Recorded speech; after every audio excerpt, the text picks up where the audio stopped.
Okay, I'd like to show you some arpeggio ideas here that are quite simple, but really effective. The problem with some of them sort of, modern arpeggios, your typical kind of sweep picking sort of deals, they're quite difficult to play, and sometimes in a pub setting when you're just playing over nice tunes, sweep picking all the time is not necessarily the flavour of the day. So what I'm going to do is show you some arpeggios that really are easy to play and really sound nice. So, for example, if we want to take a simple major arpeggio, if you remember the shape we did earlier when I opened the video, if you take this E and then the A and then bend this B note at the 12th fret B string up a tone,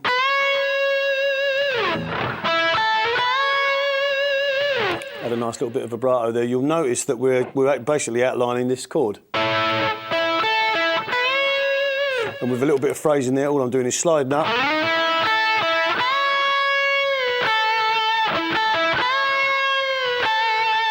letting that B come down and then resolve into the A. So we've basically got an A arpeggio there. Now, if I wanted to get a minor shape, for example, if I wanted to get a minor shape on that same thing, because the fifth and the root are the same in a major and minor chord, instead of bending this B to a C sharp up to the 14th fret B, I bend it up a semitone. You can see my face here, that's because the emotion I'm going through. And that gives you a minor. So what I'll do is I'll give you a couple of other shapes and then I'll give you a demonstration of how you can use them. Another way of getting a nice minor one, for example, is down in this position here. There's a B minor chord. If we slide up and play 7 on the B string and 7 on the high string, and then bend this 9th fret up a semitone, we get a B minor arpeggio, F sharp, B, D. And we can extend the arpeggio a little bit by, when we drop this down, just making a bend there.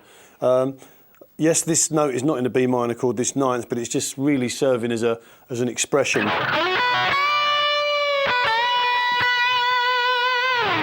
Okay. Another way of doing it is if we use the middle part of the pentatonic scale, bending again, so we have 9th on the D, 7th on the G, and then bend this 9th fret G string up a tone. And just little effects by maybe bending it twice like I did there. Adding vibrato, letting it down.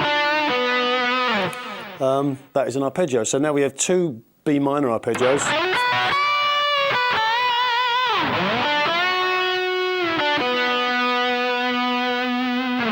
So I'll just show you one more.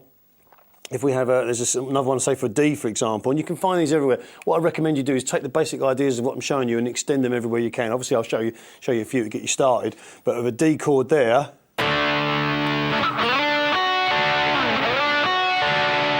you can take that part there and then bend that G up to that note there, which I should probably tell you what that is, and it's an A. So basically, if we had a chord progression that went, for example, A, B minor, D, what was it, A? Sorry. The B,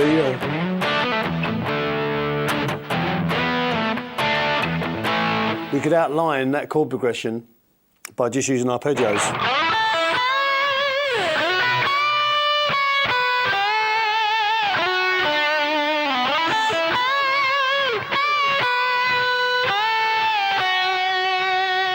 Okay, and I'm just doing little variations there, just picking out bits of them. All I did there was go, slide down,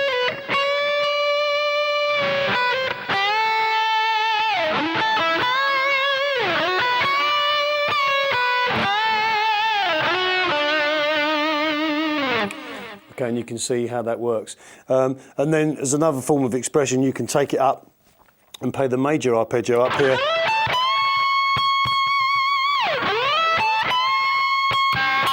which is just playing the 5th and the A up here. And then normally, if you notice the B minor one we did, just bend into that minor 3rd there, we just bend it up to the C sharp, same as we did this one. It's the same arpeggio, yeah? Okay? But just playing an A, and that's another way of playing that A1. So here we have the B1 here. And we can also play the B minor one here by playing 16 on the G string. So we have this B minor chord. Okay, just there. So now we want to outline the first 2 arpeggios again.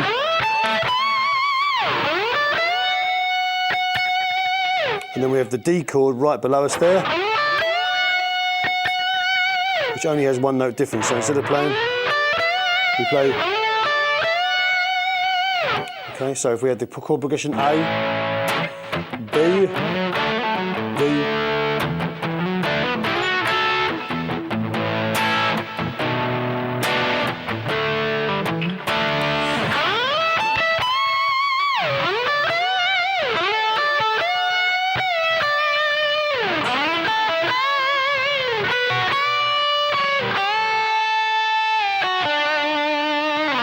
and you can see how you can outline those chords with that type of thing.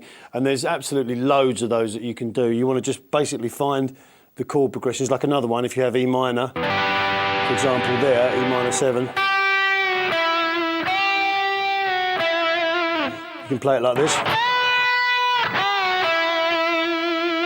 And that is more or less an E minor arpeggio. You're using that F sharp as a little passing note.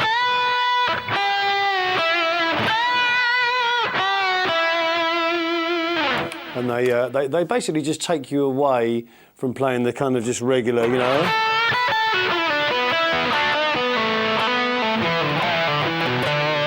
I'm not saying there's anything wrong with that, but it's basically just a little flavour that you can add.